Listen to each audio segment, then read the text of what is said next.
Au commencement était le Verbe, et le Verbe était auprès de Dieu, et le Verbe était Dieu. Il était au commencement auprès de Dieu. C'est par lui que tout est venu à l'existence, et rien de ce qui s'est fait ne s'est fait sans lui.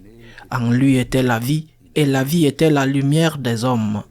La lumière brille dans les ténèbres, et les ténèbres ne l'ont pas arrêtée. Il y eut un homme envoyé par Dieu, son nom était Jean. Il est venu comme témoin pour rendre témoignage à la lumière, afin que tous croient par lui. Cet homme n'était pas la lumière, mais il était là pour rendre témoignage à la lumière. Le Verbe était la vraie lumière qui éclaire tout homme en venant dans le monde. Il était dans le monde, et le monde était venu par lui à l'existence, mais le monde ne l'a pas reconnu. Il est venu chez lui, et les siens ne l'ont pas reçu. Mais à tous ceux qui l'ont reçu, il a donné de pouvoir devenir enfants de Dieu, eux qui croient en son nom. Ils ne sont pas nés du sang, ni d'une volonté charnelle, ni d'une volonté d'homme. Ils sont nés de Dieu, et le Verbe s'est fait chair. Il a habité parmi nous, et nous avons vu sa gloire, la gloire qu'il tient de son Père comme Fils unique, plein de grâce et de vérité.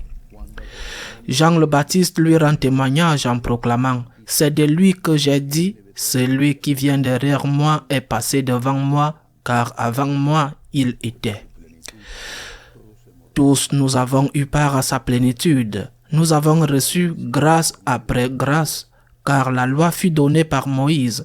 La grâce et la vérité sont venues par Jésus-Christ. Dieu, personne ne l'a jamais vu. Le Fils unique, lui qui est Dieu, lui qui est dans le sein du Père, c'est lui qui l'a fait connaître. Acclamons la parole de Dieu. Le 31 décembre, l'Église célèbre la mémoire liturgique de Saint Sylvestre, le pape qui a reçu de Charlemagne la donation de ce qui deviendra plus tard les États pontificaux. Il me semble que c'est une opinion, bien sûr, que nous devrions aussi célébrer la fête ou le mémorial liturgique de Saint Dimas le bon larron, parce qu'il est le saint de la dernière minute, le saint de la dernière heure. Parce que ce saint a été canonisé juste avant sa mort par notre Seigneur. Lui aussi, notre Seigneur, juste avant sa mort. Ce soir, tu seras avec moi au paradis. C'est la première canonisation faite par le Christ lui-même, alors qu'il était encore vivant. Et il a été canonisé, il a été assuré du salut, parce qu'il a défendu Jésus à la dernière heure, quand le Christ avait le plus besoin de lui. Mais dans cette dernière heure de Saint Dimas, non seulement de Jésus, il a reconnu ses péchés. Il a demandé pardon et a demandé l'aide du Seigneur. C'est pourquoi j'aime me souvenir de Saint Dimas chaque 31 décembre. Nous terminons l'année. Pouvons-nous sauver l'année à la dernière heure? L'année n'a pas été facile. Beaucoup de gens ont péri. Ils ont vu leurs proches mourir, parfois dans une grande solitude, sans pouvoir leur dire au revoir à cause du virus.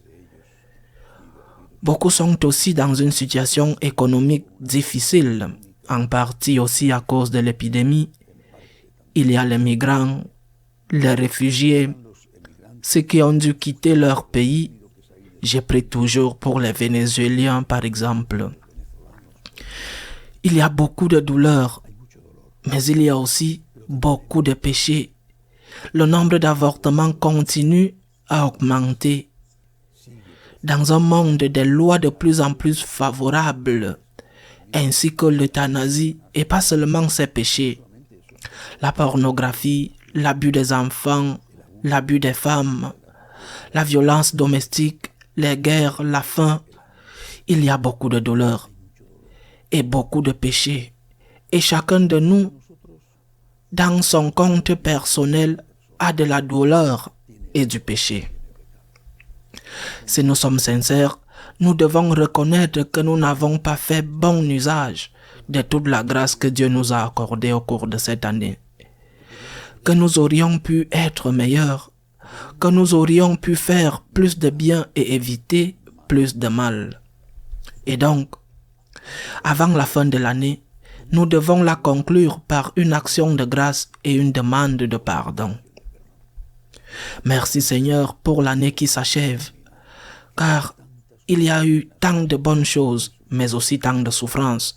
Pardonne-moi Seigneur de ne pas t'avoir assez aimé. C'est ce qui me pèse le plus, ce qui me fait le plus mal, ce qui m'attriste le plus, de ne pas t'avoir aimé comme tu le mérites et pour le prochain. Aide-moi Seigneur pour que cette nouvelle année, j'ai plus de foi, plus de confiance et plus de charité. Aide-moi Seigneur à faire en sorte que la nouvelle année me rapproche un peu plus de toi. J'espère que cette pétition, ce repentir de dernière minute, cette action de grâce du 31 décembre, que cette pétition sauvera l'année et que le Seigneur, comme à son Dima, nous dira que le moment venu, nous serons avec lui au paradis. Loué soit Jésus-Christ.